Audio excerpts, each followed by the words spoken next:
You know the scene, right? The late night cramming, that pit in your stomach when the test papers get handed out. But what if we could totally flip the script on testing? Today, let's talk about how to transform that dreaded test from a source of fear into a powerful tool for feedback and real lasting learning. I mean, this quote just nails it, doesn't it? The sleepless nights, the anxiety, it's a feeling every one of us has seen in our students. But it doesn't have to be this way. What if assessment could actually become a source of confidence, not fear?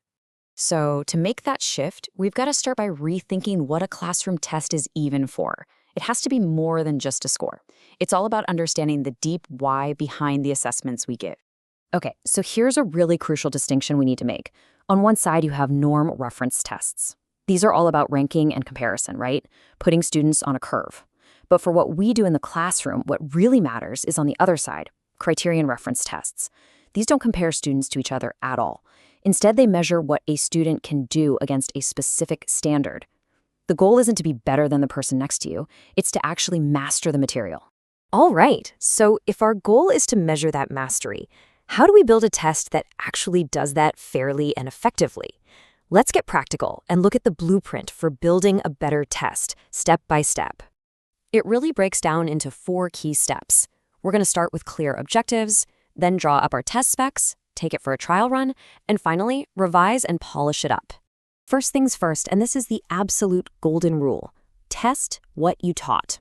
I know, it sounds so obvious, but this is the foundation of any fair assessment. Your test questions have to connect directly to your lesson objectives. You never want a student to feel ambushed, to think, hey, this isn't what we studied. A good test should feel like a true reflection of the learning that happened in your classroom. Okay, now let's talk about test specifications. It sounds a little technical, I know, but just think of it as the architectural blueprint for your test. It maps out exactly what topics you'll cover, what kind of questions you'll use, how many, and how much time to give each section. And here's why that matters so much. This blueprint is your guarantee of fairness. It ensures the test is balanced and makes it clear why you made the choices you did. Here is a pro tip that is an absolute game changer, and it's one we so often skip. Pilot the test. Before you give it to a single student, take it yourself, or have a colleague take it.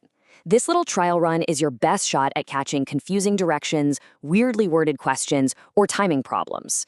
Think of it like a dress rehearsal. It helps you fix all the glitches before opening night. So after that trial run, it's time to revise. And this checklist here is your best friend. Are the directions crystal clear? Does every single item link back to a specific learning objective? Is the language simple and direct? And maybe the most important question, is the difficulty level right? You want it to be a meaningful challenge, not an impossible hurdle. This is where you polish your assessment until it shines. Now, let's be real, even the most perfectly designed multiple choice test can't measure every kind of learning. True understanding often means going deeper than just recalling facts. So let's expand our assessment toolkit and look at some powerful options that go way beyond the bubble sheet. And a fantastic option is performance-based assessment. Instead of just picking an answer, students have to do something, build a response, create a project, perform a task. The magic here is that it pushes them into higher order thinking, problem solving and creativity. And what's really important is that the process of how they get to the answer is just as valuable as the final product itself. So, how do you make this work without it turning into chaos? Well, it's all about structure. First, be super clear about the overall goal. Then, give them the criteria for what success looks like. A checklist or a rubric is perfect for this. And you have to prepare them for the steps in the process, not just spring it on them. That clear structure is what turns a fun project into a really powerful and fair learning experience.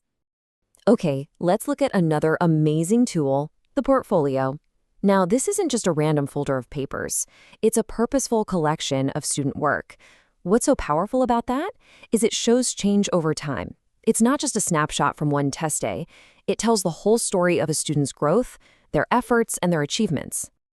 And to make sure that story comes through loud and clear, you need some guidelines. Be really specific about the portfolio's purpose right from the start. Is it a showcase of their best work? Or is it a process folio to show their progress, mistakes, and all?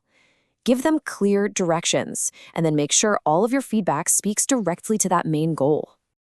And hey, let's not forget the good old-fashioned journal. It's such a great, low-stakes way for students to reflect on their learning in their own voice. They can wrestle with new ideas, react to things they've read, or just check in on their own progress. And for you, the teacher, it gives you this incredible window into their thinking, creating the perfect space for more informal, conversational feedback. Which brings us to what might be the most important part of this entire process: feedback. Because without good feedback, an assessment is just a grade on a piece of paper. Feedback is what closes the learning loop. It's what turns assessment from a final judgment into an ongoing conversation. There's this really important concept called washback. It's basically the ripple effect that a test has on how we teach and how students learn. Now, it can be negative, causing us to narrow the curriculum and just teach to the test, but it can also be super positive, encouraging great study habits and focusing learning on what's most important. Our job as teachers is to design assessments that create that positive, beneficial washback. So that's the million-dollar question, isn't it? How do you make sure your feedback is actually helpful and empowering and not discouraging? Well, it really comes down to this difference. You've got summative assessment, which is assessment of learning. Think of it as the final exam, the summary of what's already happened. But then you have formative assessment, which is assessment for learning. This is the feedback you give during the process. It's not a final score. It's a roadmap for what to do next. It's coaching, not just being a referee. And what if that coaching didn't only come from you, the teacher?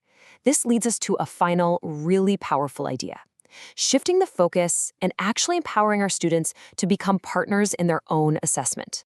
Seriously, the research shows that when you bring students into the process with self-assessment and peer assessment, the benefits are huge. It gives them direct ownership of their learning, it builds their independence and critical thinking, and it can be a massive motivator. They stop being just passive receivers of a grade and become active drivers on their own learning journey. This visual really just brings it all home. Assessment and teaching aren't two separate things we do. They are, as the source so perfectly puts it, principled partners. A great assessment doesn't just measure what's been learned, it actively shapes what happens next in both teaching and learning. It's a dynamic, living cycle. So I'll leave you with this to think about. What's one small change you can make in your very next assessment to turn it from a final judgment into the start of a brand new conversation about learning?